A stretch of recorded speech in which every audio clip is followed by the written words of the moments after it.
Hello. Welcome to Actual Play.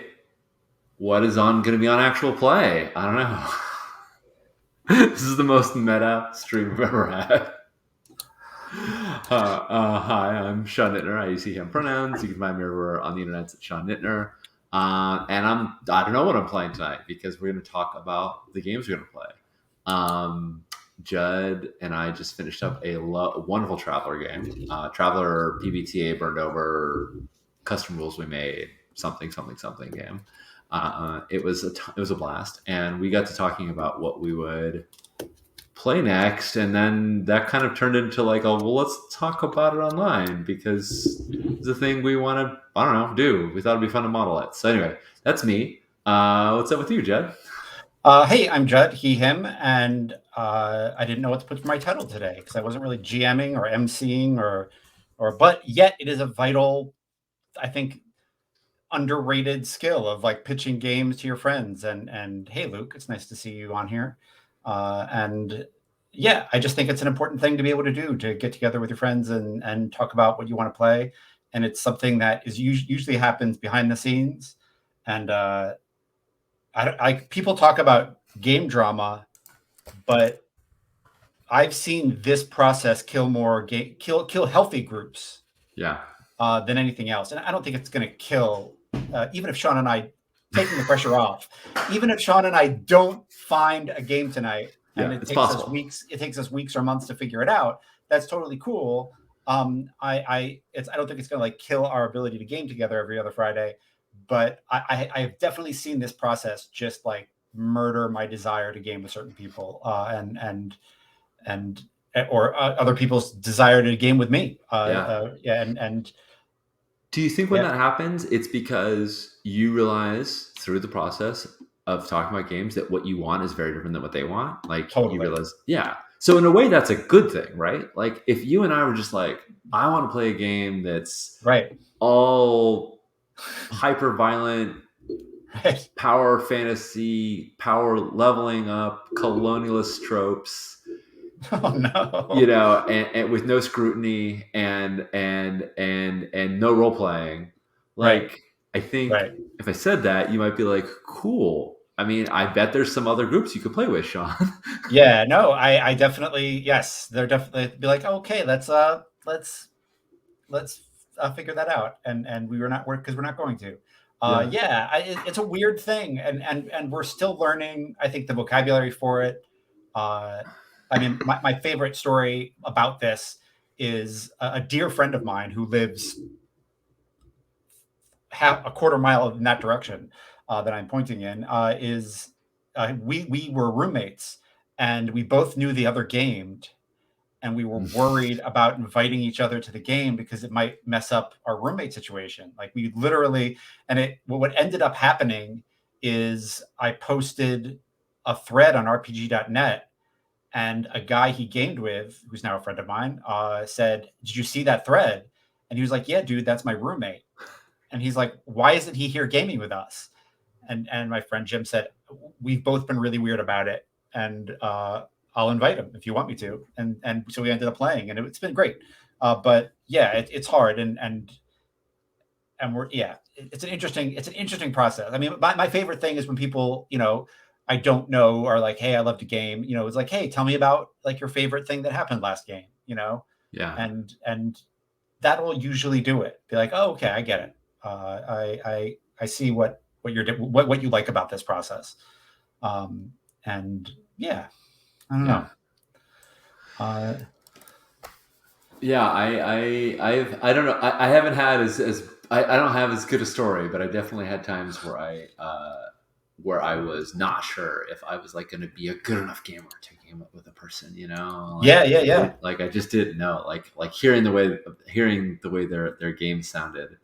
Uh, I was just like, that sounds so cool, but I don't know if I like have it up either because they were LARPers who were like super decked out in costume, or they like really good accents, or they were really knowledgeable about the game setting or whatever it was. I've definitely had times where I've been like, uh, uh, nervous about doing it, and yeah. So here we are having that conversation. This is not normally how I had this conversation. Normally, how I have this conversation is which you all will see. Judd and I have both done preparation. I've written a document. Judd has a PowerPoint presentation. We are like ready to dive in.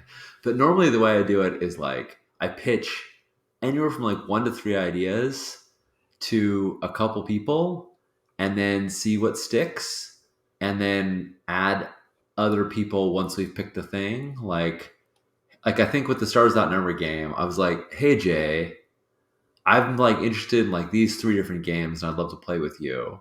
And he was like, "Oh, I really want to learn how to play Stars Dot," and Stars Dot Number was one of them. He's like, "I really want to learn how to GM Stars Dot Numbers. How about we do that?" And so Nice. then once he was like, "Cool," confirmed as a GM, wanted to do Stars Dot Numbers. We talked a little bit about the setting, not too much. And then I reached out to Tomes and Dominique and said, "Hey, do you want to get in on this game? It's got Jay and I in it already." And that's kind of how I built it up. But even when I was pitching to Jay, it was like 3 ideas most. Right, And right. this is more than that. Uh, it's embarrassingly more. Yeah, it's more. But yeah, I just have no idea where we're going to go. And so, yes, it is a lot more, and it's been whittled down. So it's embarrassingly more because I just killed 3 slides because I was just, oh no, those 3 aren't great. And one of them, I'm playing that game with Jay on Mondays, and it's in a different setting. Yeah, it's Yeah. ridiculous. To be honest, if you are out there and you're listening to this, and you're interested in this process and you're new to gaming. Number one, I'm very sorry, and number two, the most successful type of game prep or a game presentation that brings people in is just saying, listen, on Thursday night, I'm running this. Yeah. And if you'd like to play, I'd love to have you. And if not, let me know. And if you don't want to, that's cool. I'll let you know when we change games. And the people who want to play, and you having a healthy enough community around you where the people who want to play say, "Oh, that sounds awesome," and they come and play. And the people who don't are like, I'm going to sit that out. Right. But you need a really big, healthy community to do that. And not everybody is living in that kind of abundance. Right. And So sometimes you're very much like, what can I do with the people that I can get together with? yes, totally. Yeah. Totally. And that's a tough thing. I mean, I don't necessarily want to get into like the don't game with people that you don't want to play games with conversation, because there's lots of like, my group will only play D&D, and you kind of have to be like, well, or we'll only play X. This isn't even to knock on D&D. My Yeah. group only plays X games, and I want to play Y games. And often it's like, find a different group. But I also understand like that is not a trivial thing to do. There's almost always in those stories a hidden hierarchical problem. You can always it's like a bingo, like if we were making a why is this group not working, hidden Yep. hierarchical, hidden toxic hierarchy would be there. And it's like, well, yeah, but the other thing I have to tell you is that the toxic paladin is also my spouse's boss, and it's like, there it Yeah. is. Or like, or the toxic thief is actually also my landlord. Oh, there it is. There it was. uh but yeah, sometimes it's just not that hard, and you just go for it, and it's super simple. But other times it gets complicated, and I just thought it was fun to stream this part of the process. I hadn't seen this out there in the world, and to be very clear, I have never done anything like this before to pitch games. I kind of was like, oh, it'll be fun to make a PowerPoint presentation, and I don't know why that sentence came into my head fully formed. Uh-huh. And It'll be fun to make a PowerPoint presentation. who thinks that? Uh, and it was kind of fun. I will admit, I got to make one not for work Yeah. or applying for a job, and so yeah, it was cool. And it's not beautiful, but it gets the job done, and the notes are good, and yeah, it was super fun. And if you want the link to it, I will. Yeah, I'll share it. I'll put it in the show notes. I'll put it in the show notes for the YouTube thing. Nice.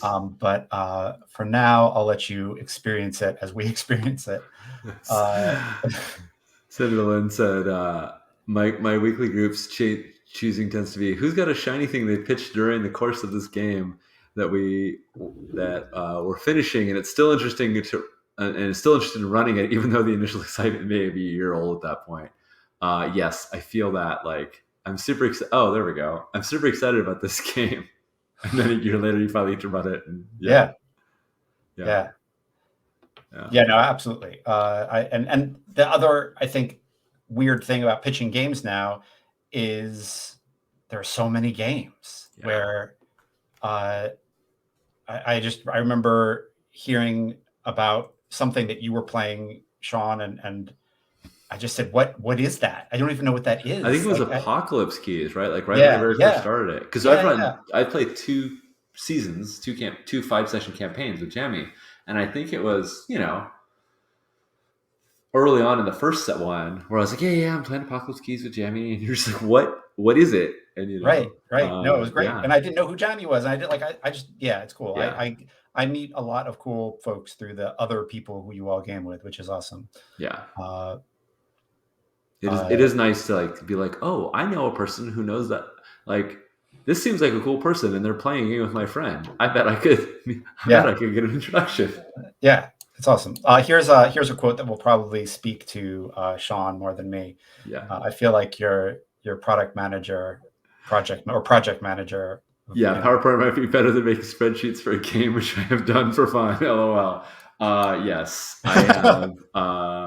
Novin, I have 100% made not so much made them for a pitch because again, I tend to like kind of narrow it down, but made them for like my own internal compass of what I want, what I'm excited about. Yes, I'm here for spreadsheets. Okay, I think we've teased the PowerPoint enough. I think we let's need do it. to. Let's do I it. think we Let's need get to on it. give the people what they came for, and that is PowerPoint presentations. Cool. Let's do this. So with speaker notes, yes.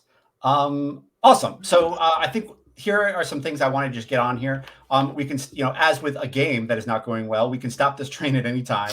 So if it's like, Judd, I am numb with game ideas. I cannot do this anymore. We just stop and we can take a break or we can stop the stream.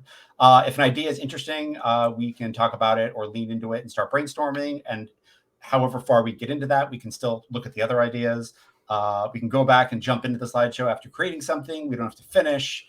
I don't need it's not like, oh, you have to see slide 8. Like it's not that's not how this was laid out. So if we end on 2, that's fine, or 4 or wherever. I don't care if we finish this. I put a stupid amount of work into it, but it wasn't labor. It was just me saying, why are you doing this, Judd? I don't understand. Anyway, onward. Thank you. Thank So you. think inspired by our Moons of Leviathan success, I immediately thought of World of Dungeons. And I've got 2 more slides that are literally just World of Dungeons options. Yep. And I think it is very much like Moons of Leviathan in that will be, as the metaphor you said that was brilliant was we'll be laying out the tracks while the train is going, which I thought was fun. And I think without Traveler there as a kind of stern, grognard dad, I'd be interested to see what we did with it. And so that's cool. And World Dungeons is really, really built to do just that, right? It Yeah. has one move to start with, and then you just kind of build moves as you go and as you need them. Yeah. And it's a pretty cool way to say, okay, you've got the basics, and then figure out the rest from there. And Yep. and of course, the setting it presupposes is is flexible as any other fantasy game, more flexible than any other fantasy game because it alludes to them without actually being them. So we can do whatever we want. Yeah. So I guess the fundamental question for World of Dungeons for us today, as we are here, is what excites us about fantasy dungeons, etc. Yeah, and is there a D&D-ish module or concept or setting? And the next slide is actually all like old D&D stuff, like cool covers of old D&D stuff that we can kind of look Nice. at and riff off of. So we don't need to dig into that too hard. I had a weird D&D-ish idea that I like jotted down in a notebook and then never did anything with, where dungeons are like all over the city, and because the sorcerer kings were here and then they mined whatever they wanted and no one was really sure what it is and they left, and now all their shit is everywhere. Um, Oh so yeah. So so yeah, yeah. I was gonna say because I don't know anything about the Sorcerer King setting, so I was gonna ask you yeah, no, what. there is no sorcerer king setting. I literally just made it up. Like Nice. it's so it isn't a setting. It's somewhat it was in my notebook, and then I played a dungeon crawl class this game with Remy Troyer for a while, and so that added into it. But it fundamentally is like, hey, how can we make breaking into a place and taking the stuff, and how can we make that like a civic job where Yeah, that someone has. I totally And get like. Sorry. no, the other inspiration from it is upstate New York and Western Massachusetts towns where big corporations come in and then they leave and they just leave desolation in their wake. Yeah, And so the Sorcerer Kings are kind of inspired by that. I love it. So what were you saying? I'm My sorry, I interrupted you. No, where I immediately I keep jumping in because I'm excited. Good. Where what I like immediately feel like is I'm imagining these dungeons as like planar portals. So the Sorcerer Kings were like, well, we need all of these different resources, and and they're all over the multiverse, and so Right. we have these different portals to them, but in like a grungy, broken way. Not like, oh, there's a fancy ring, but like literally, like there's just a hole in the ground that leads to this place, and it's never going to go away. It's not like, oh, Yeah. the portal could just be closed. Like that is now a Yeah. connection Yeah. here, and like buildings are built around it and on top of it, and there's it doesn't have like the video game like, oh, a magic portal appears and you can jump through it. It's like now the universe, the multiverse is like glommed together in like busted broken ways, and like that those can never be, well, they maybe could be unbroken, but like fundamentally they're stuck. It's indefinite, I guess. Yep. And then like the vibe I get is like a firefighter sort of vibe of Yes. like just shit pours out of them every once in a while, and you're like, oh my god, the elemental plane of fire is just like belching flames, and like Yep. people on Beaker Street are just like catching on, Yeah. like the whole plaza burn, like all the vendors lost their carts, and Yeah. because the it's belching fire, like someone needs to go in there and like with like the fire suit on and be like, could whoever is in here please stop farting fire through, like, Yeah. Yeah. Yeah. and Yeah. like I could totally dig that sort of like, we can't really delve too far, or there's no real point to delve too far, but there are like all of these like basically like environmental runoff issues Yep. that Totally. come from these places. You So are right on the vibe I'm going for. So absolutely. yeah, And I imagine there would be like an overarching kind of organization that you belong to, and we would figure that out and how it works, and a move for recruiting torchbearers and people to go with you, yeah, and all kinds of fun stuff with that you can do with the 2d6 die. And the other thing that I is very much a touchstone for starting a game is the checklist for Ithaca Station that we had for Moons of Leviathan, which kind of drove the whole game the whole time. yeah, it really did. And It was and huge. yeah, and so I would make another thing like that. Yeah, I would look over Apocalypse World and kind of close my eyes and then try to forget it, and then make like a weird city checklist. And yeah. I also, in the whole fantasy oeuvre, there's also a thing that speaks to me about, okay, in D&D you play this first, or in D&D of like any version, take Pathfinder, whatever. This isn't really D&D specifically, but like when you have a game that's like first to 20th level, like at first level I can fight kobolds or rats or whatever. And at 20th level, I can fly dragons and fight demigods, right? Or whatever the scale is. And I could see. Okay, have you read the Sand, Wool, Oh, and I read Wool. Dust? Yeah, You yeah, yeah, read yeah, Wool, okay? yeah. So remember, this is, I mean, maybe going back. So remember in Wool, they had this giant project of like cleaning the engine. And in order to clean it, they had to shut it off. So everyone had to go like low power for a long time. But then when they finally cleaned it and got it working properly, it like had been grinding gears for like decades. Like it had been Right. working really poorly forever. And they finally got enough resources to like be like, okay, everyone has to go on low power. We're shutting the generator off, the engine off. We're going to go in there. We're going to do a big overhaul, clean it up, and then we're going to turn it on. And the main character of that story was like, it's not working. And they're like, why is it not working? He's like, I can't, because it always makes so much noise. And they're like, no, it's working. It's just not making all that. It's not grinding anymore. And they're like, oh Yeah. my God, it's so much more efficient. And so I get this like feeling like there might be one of those portals where we're just like, we just covered that up because it's Yeah. a problem, but we can't deal with it yet. And Yeah, maybe when you have, we couldn't have another kid fall into it and come out weird. Yeah. yeah, exactly. And maybe when you have the the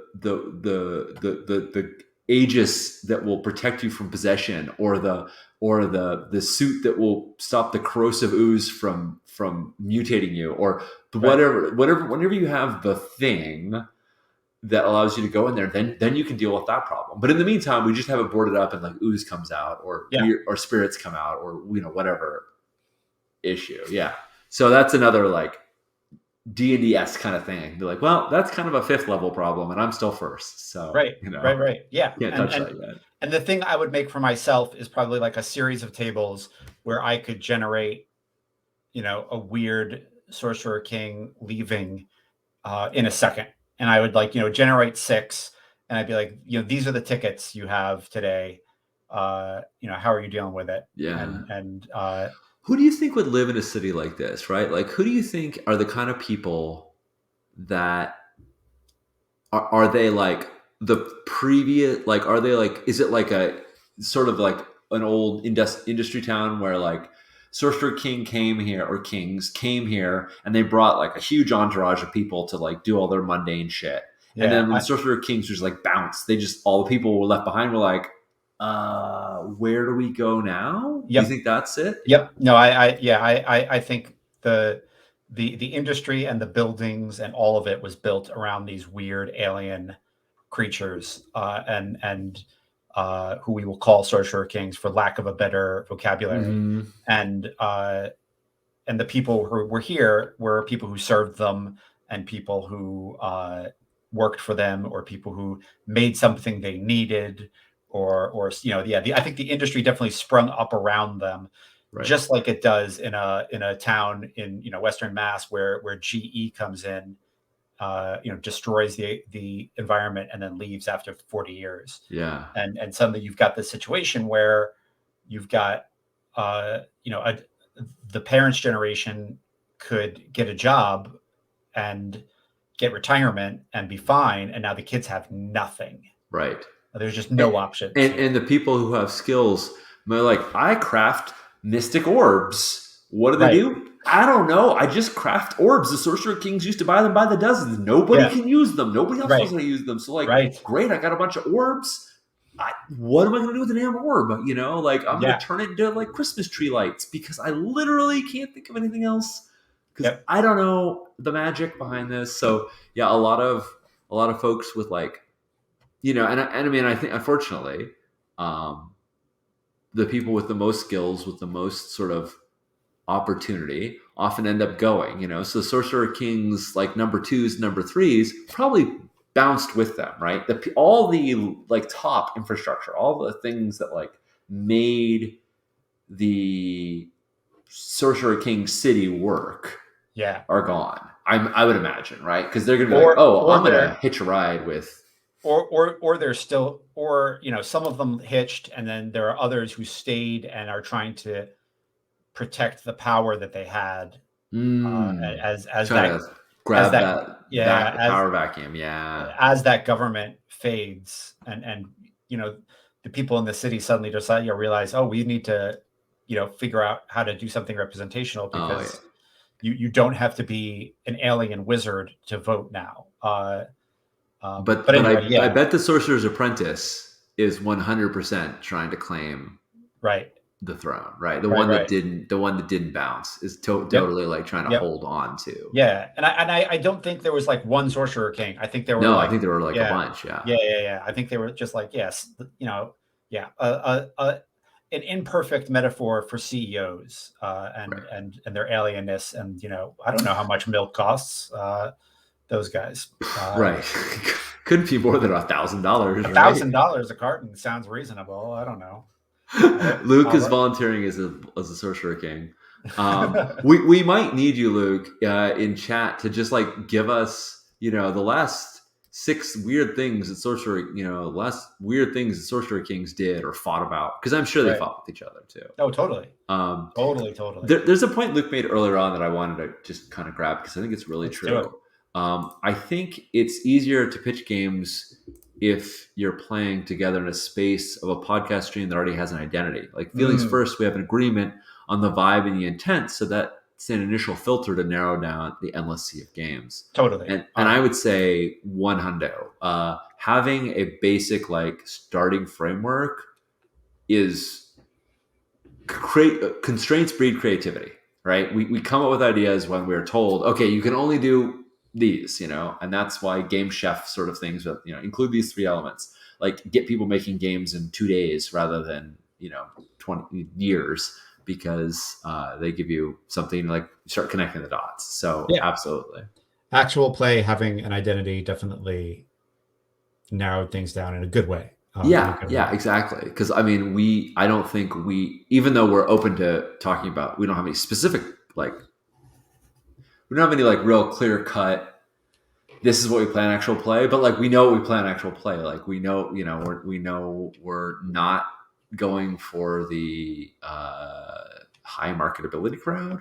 I don't know. Right. I don't know if that's the way to say it. But. We're not playing the latest thing that came out from whoever. Yeah. Yeah. So okay, cool. Slide one sold. Judd. I'm Sorcerer Kings. But there's so many other slides, Sean. But I know I said in the rules that you don't have to go to other slides, but there are so many others. I'm just messing with you. We can go through them, like just be like, like I love that. I've been wanting to play that game for a while. So, and I can totally make shit up for it. Yeah. And I have a World of Dungeons like Twitter banner pick for our tweets about the game. And I'm so glad that wasn't a waste of 6 hours of my time this afternoon, because I was literally making it, and I was thinking, why am I doing this? Here's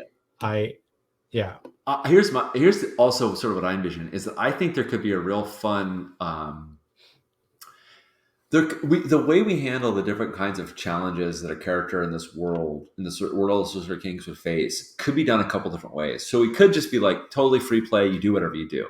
But we could also have kind of like a score downtime sort of thing where it's like jobs, right? Like deal with the dungeon problem, and then city life where it's like union issues, people trying to find work, family problems, work relationships with your boss and coworkers, personal life drama shit, and kind of riff back and forth between those. And it doesn't necessarily have to be a do one. Yep. But I could see some fun to being like, okay, we're suiting up, we're going in to the thing. We're gonna have a little pick list of like gear we get to take because we know kind of what we're going up against. And maybe there's some like crew that you've got, right? Like even though it's one player, maybe it's like we've got some NPCs that are like, in a roster to come on a job,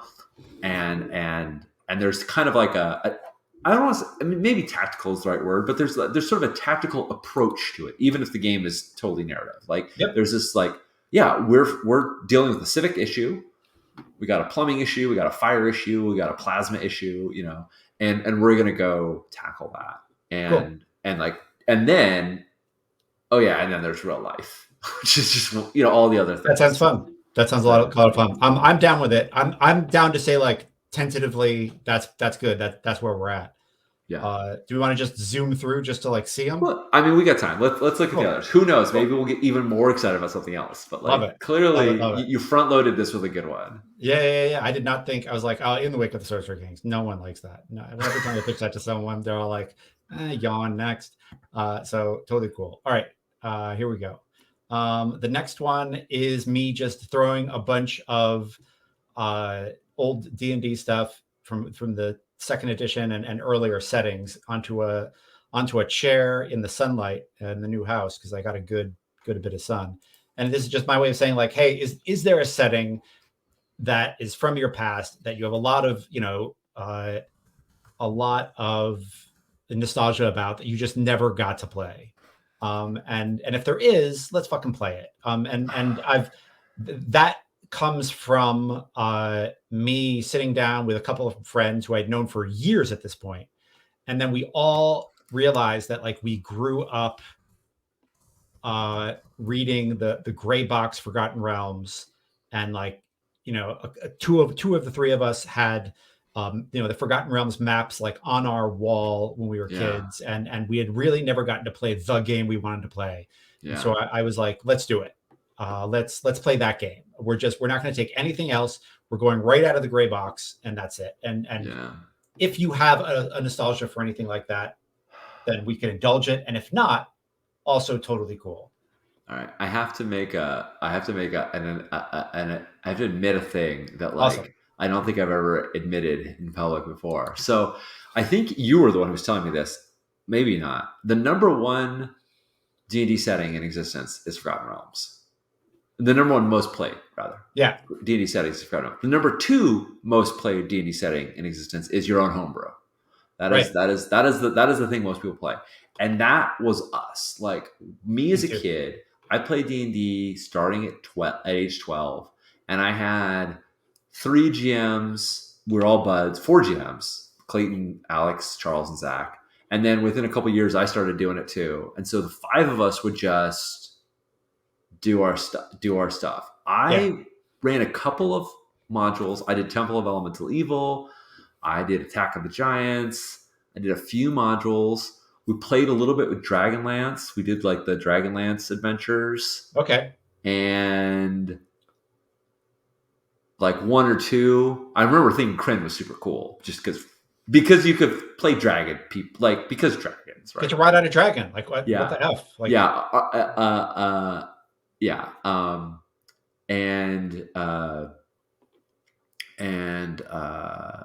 trying to think, and then later in life, dabbled a tiny bit into Eberron, played like one session of Spelljammer. I played a lot in Galarion, actually, the Pathfinder world. Okay. I played Kingmaker, and then I ran nice. Another adventure path, the pirate one. Yep. So, anyway, Shackle and Skulls. Skull and Shackles, yeah. And I ran that, and so I like learned a little bit about Galarion. But like my actual playing in most, I've never played in Dark Sun. I have book, I've read it. It's looked super cool. Kind of gross in some ways, actually. There's some major problematic issues with it, but like I did that is literally in my notes. There is literally a note I have that is like Dark Sun, all caps, slavery. Yeah, exactly. I don't want to. Yeah, I don't think I want to touch it because I don't want to do the work to fix it. I'm also playing in a Dictionary of Moo game with Jay on Monday, so I feel like Dark Sun. If you were really hyped for that, we would have to find a way to make it really different because I feel like I'm kind of treading in my version of that already, and so I don't need to. So, and I've never played Planescape, right? Like, so like all these things, I'm looking at it and I'm just like, the most I've ever done, and the only one that I really have, I mean, Temple of Elemental Evil is in Greyhawk, I think, right? Yeah. Pretty sure. Yeah. So I guess I have some GM experience in that, but like I never really expanded past like Hamlet and like the various areas. Me too. And I played in a homebrew game where I didn't know, but my GM was just like ripping shit off from Forgotten Realms. And so he like had a city named Thay, but it was spelled a little different. And he was just like mashing shit up and pulling ideas and stuff. And so later on I was like, wait, that was in Cecilcorin, but okay, like that was just like the city that I happened to be in, but like he had Yeah. pulled, but there was a capital cup. It was wild. It was just one of those things where you're like, you like years later, like look at you find the inspiration for your GM stuff, and you're like, oh, I see how he did that. Yeah, yeah, yeah. Same, same, But same, same. but I think I had the exact same. I had nostalgia for the gray box, but I never played in it when I was a kid, yeah, and we were awful. We looked down on anyone who used a module. Like it's like, oh, I you use remember a that. module? I guess you're just too weak to do it on your own. Like we were really bad, and I guess you don't know how to actually make an adventure. Yeah, it's bad. So yeah, if this isn't like that's totally cool. I don't need to do any of this. yeah, Um,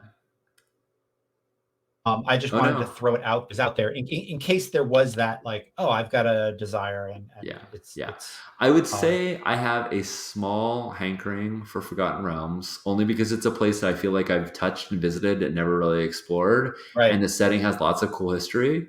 But there are things that I would just want to like burn at the stake. right. And it could be. I mean, the best Forgotten Realms games that I can think of is one that I heard about back at Sons of Kryos, where you're like, Elminster's dead, Yep.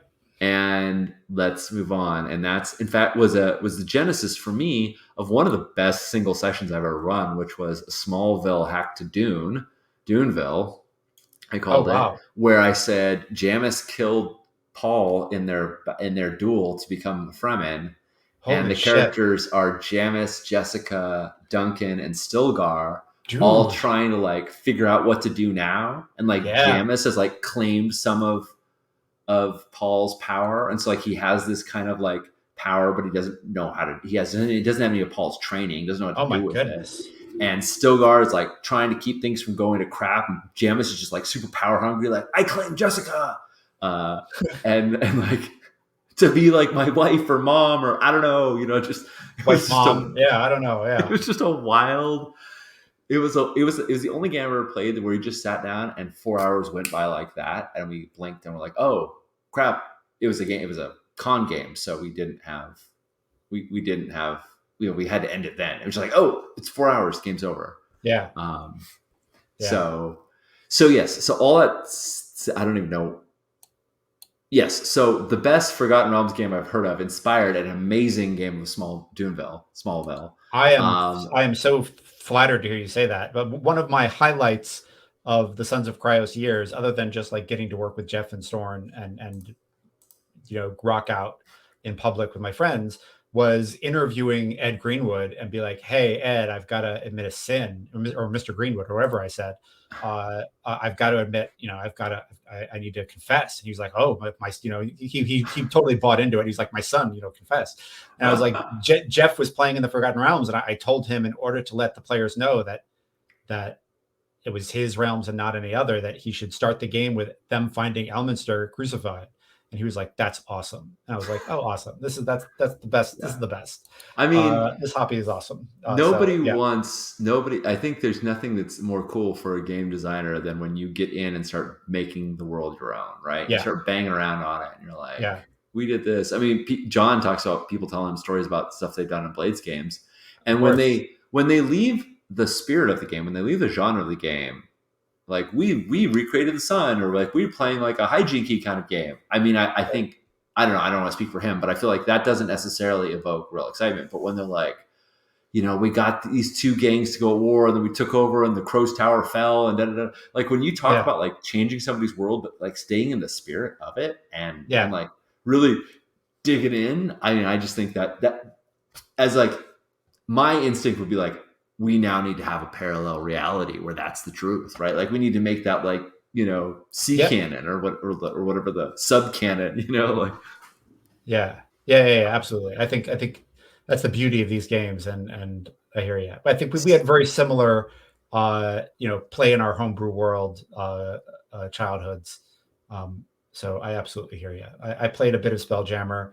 We tried uh, Dark Sun. It might have been a little bit too dark for us, and then uh, we like read Planescape, and we were like, if anyone says the word Burke, they're going to get punched in the throat, because we're growing up in New Jersey, and that's just how we operate. And no one, like, if anyone uses this slang, we're gonna make fun of you mercilessly. And so we kind of stayed away from Planescape. I mean, my Thursday night game is very much inspired by Planescape, but we're totally making it our own. Anyway, yeah. Yes. We're on the same. We So can we can I would move on if you'd say, like. in terms of interest, Yeah. there's maybe an interest in Forgotten Realms. It's currently sitting, I'd say, at about 50% of the interest in in Sorcerer Kings, which still Cool. means I would do it in a hot second. Right. I would still like dive on that, Right. but that's where that's where I'm going. The others, it's just too bad because like I remember being excited about them, but I don't have any touchstones really to go back Awesome. to be like, yeah, Yeah. that's what I want. So You got, if you don't have it, then that's not there. And let's. I'm not. yeah, I'm not excited enough about any of these to like say, hey, we need to do this. yeah, This was totally me saying like, this is me trying to throw out everything I had on my shelf that I could easily get on a chair in the sun, and yeah. and be like, Well, hey, Sean, let's dig up some old stories. Tell me about like what interests you. yeah, So awesome, sounds good. Shall we move on to the yeah. next? Next slide, please. Cool. So this is another weird setting idea. I've had these like 10 underground cities that I take out every time someone in DM's Academy subreddit says, my group is going to the Underdark and I have no idea what to do. And I'm like, hey, I've got 10 underground cities. Maybe this will help. And sometimes people are like, this is awesome. And sometimes they downvote me and ignore me. But yeah, I've got this weird kind of my take on the Underdark, and the Drow are called Sunless Elves, and I don't know if you wanted to root around in a weird fantasy underground, subterranean world, it's there. Yeah, And the thing that we would start with is like, what desperation brought you to this place, out of the reach of the sun and the moon and the stars. Like, right. did you anger the sky? Were you excommunicated from the sun church? Did you get a death mark from the moon temples? Did you desecrate a star shrine? Right. The idea of like starting as like a weird human, very delicate in this underground world, and then unlocking other character possibilities for like so you could eventually play a starless elf or a gnome or a cave bear or a weird eye cultist or whatever it is. So that's all. And I made this book cover maybe 2 years ago because I thought my trophy gold group was going to go into the Underdark, my what I call the Underdeeps, and they refused to do it. Nope. Not They went touching back to the surface. They were like, nope, we're going to go to the surface. This sounds terrible. And it was a legit decision that I respected. But now I'm sitting on 10 underground cities. I have no idea what to do with it. it. Like what to do it. Yeah. So anyway, this is another option. Yeah. Definitely interested. Definitely interested. The adventure that I've run maybe the most times, probably the most times, and that I released as a module for Torchbearer, Stone Dragon Mountain. Right. My very sorry, yeah. No, you go. Yeah. My very favorite part of that game is not the inside of the dungeon where they're like dealing with like not when they get to the it's before they get to the top and they're climbing up because it's just like the difficulties of like of climbing up mountains, of like going over uneven terrain, of like being in the sun and getting sun blindness, of freezing in the snow, of having to forage for water, of just like the mountain is just saying go back down like Right. the whole time. There's nothing supernatural about it. Yeah. There is some supernatural elements in that game. Well, there's Right. quite a few, but the mountain itself is just like, stop this. This is ridiculous. What are Awesome. you doing? And of course, the characters as adventurers are not the native folks who are actually Yeah. quite like prepared to do these climbs. They can get some assistance, but like it does have that feeling of you're going to a place that's not your own and walking around a place and realizing like, oh shit, we're way out of our fucking depths. Like Yeah. what were we thinking? And and so the elements of like rooting around in the mud, finding worms to eat, cultivating mushrooms, Yeah. digging through like a little like mud sewer to like pop out another end, like the mouse in Lady Hawk, Matthew Broderick's character, like squeezing through a tiny little hole, like those elements, super jazzed about. love that sort of like scraping by to like make your way. Cool. The implicit racism and colorism of Drow and Duragar and Right. Snurflebun and all that shit, though, that's where I'm Yep. drawing a pause because, you know, the basic premise is like evil elves are black.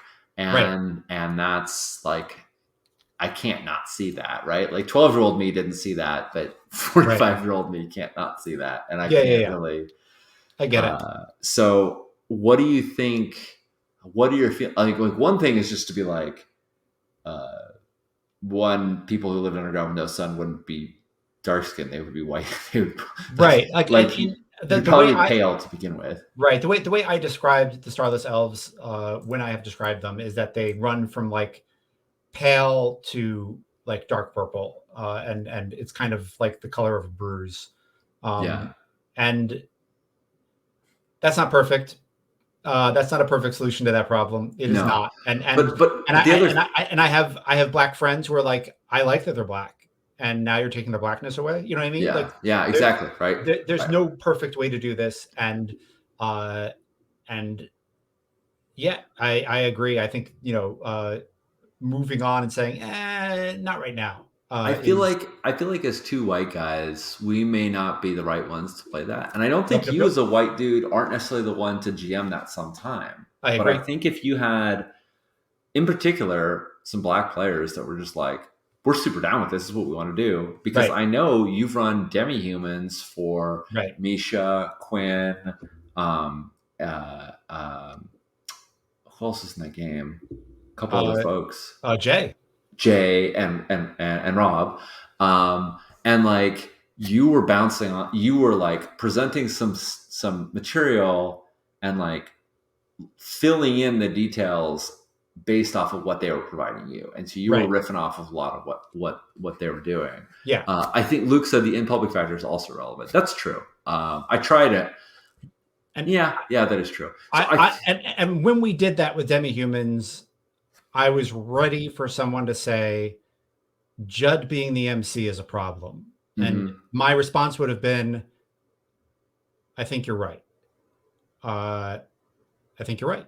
That's Yeah, it. Like I would just would have been like, I think you have a really good point, and that's something that we all need to think about moving forward. yeah. And so yeah, I think maybe yeah, I'm I willing think to this is a go. super cool idea. I don't Yeah, think we're the two guys to play this awesome. game. That's awesome. Um, I so love that we get to model that behavior in public. So that's great. I did. That's not why I put this here. I put this here because I've been sitting on these effing underground cities for like 2.5 years, and I just was like, every time that someone has a game that they need, I'm like, want to play underground? Oh no, okay, okay. no, Well, okay. Here, yeah. And I've got another friend off stream who I'll probably be running this with. So that is cool because the in public, like as Luke uh, so deftly said, um, the in public factor is very relevant. yeah, So thank you, Luke, for saying such smart things in our brilliant things in our uh, chat. We don't deserve such an awesome person in there, and we're happy to have you watching and contributing. Let's go to the next one, and this is a weird one, but hear me out. The idea is cool. We might not use it now, but I there's something about this idea that I dig. All right, so ultraviolet ultraviolet grasslands, and this is like my personal. I made this one. I made the pick. I grabbed another pick and threw a violet thing over it, and then made the eyes violet because why not? So this is like a very weird heavy metal fantasy Marco Polo mercantile trip from one city to another. And there are different, you have choices as you go. One character is starting at the Black City and heading to the Violet City. The other is starting at the Violet City and heading towards the Black City. Uh, it's honestly, I played a game of it. A local friend was making Powered by the Apocalypse a hack for it. So mm-hmm. I got to play like a weird, cool desert wizard from the grasslands or the steppes, not the desert. And he was awesome, and I loved playing it.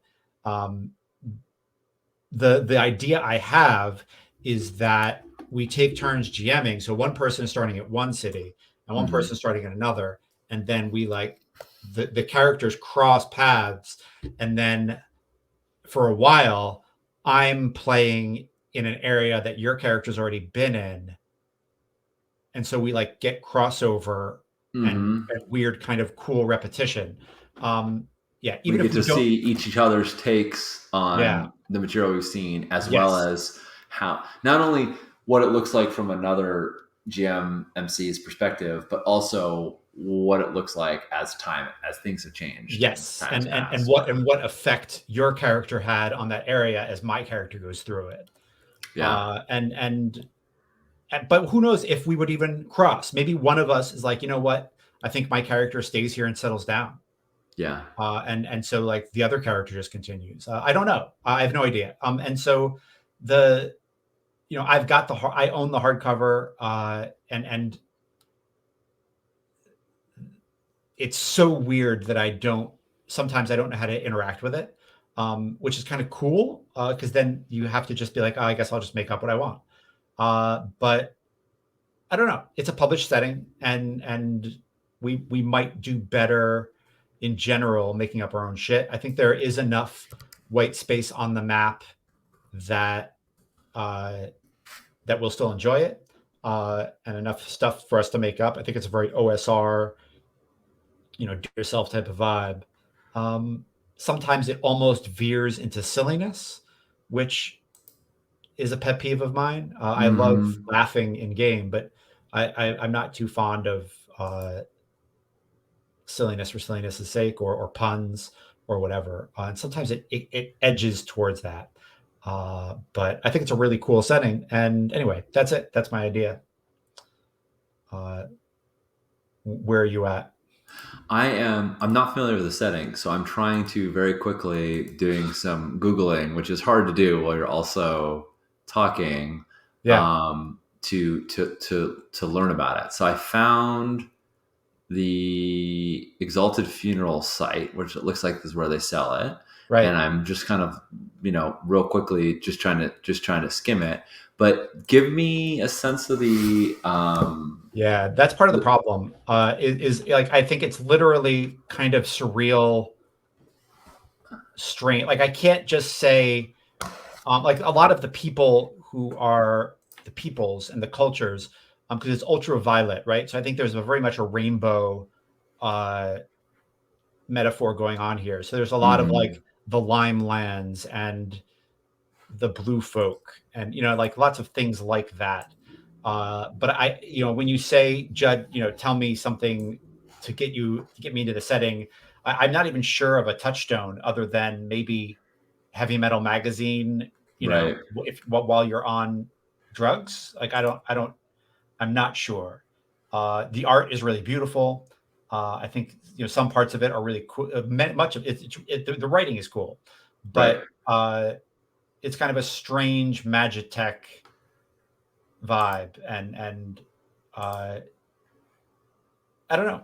If you aren't familiar with it, I mean, we can just kind of move on and keep it in our pocket for later. I'm totally I cool feel with like that. it's something that I like want to check out more, and may, after reading it, be like, damn, I wish I had jumped on that. But at the moment, I don't have enough of the premise that you said sounds super cool. Right. Where I like this idea of like we're both GMing, and then we're having potentially having this crossover, and I like that notion of being able to see like different parts of the world and all that jazz. But I don't, without knowing how much of it is made and how much of it would need to be made, and without like like Yep. the heavy metal, like super bright um art style is one that like I dig in small doses. I don't know if I can dig in Yeah. like campaign Yep. amounts. Like I would super dive into that as a con game. I don't know if I would dive into it as a campaign game. Cool. So Awesome. I think it's on the like Sean should check out this. Sean should pick up this book and check it out, and Yeah. maybe in some future time we Cool. Cool. revisit it. Not a problem. On to the next. So Godbound is always fun, and there's one like the Kevin Crawford has a bunch of different like mini settings, and my favorite is called the Ulstein Skerries. Uh, Icy islands under the cold hand of quarreling witch queens who send their sea raiders faring forth with dead men at the oars. Their warriors are mighty and pitiless, dreaded all along the northern coasts. Their robbery is bad enough, but all know that the corpses of the hapless souls they take are to be north to be slaves or worse. But undead is what they're supposed to be, is what they're going to be. Yeah. And thralls is the word I would use, but whatever. And my idea was that there's like a young witch queen who is in the middle of these feuding witch queens, and she's she's vulnerable, and so she goes to the her family shrines and prays, and like you are the deity who shows up, and Godbound can do that. It can totally do Wow.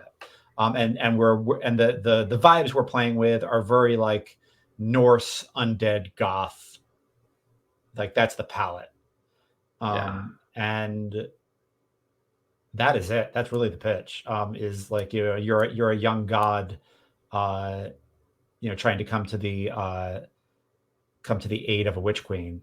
And we could, because you're going to be immortal, we can just kind of play through her life, or even play generations Yeah. of her life, and we could see her become, an old witch empress or whatever she becomes. Yeah. And yeah, that's it. I mean, it's a fucking killer pitch. Like there's a lot to like in there. I think I think um my experience in Kevin Crawford games, like there's a certain similarity between his games where you're like, okay, I get the vibe on this, and I like that vibe. Like I'm a fan. Of his work, and so I'm like already, pretty sure. I mean, mostly just from playing Star Trek Number, but like I've looked at his other stuff, Yeah, um, and so that's cool. The Coralie, I know if you see quarreling witch queens, like I know that's immediately going to grab Judd. Like I yeah. know you're immediately going to be like, I can't not say, I can't not run that.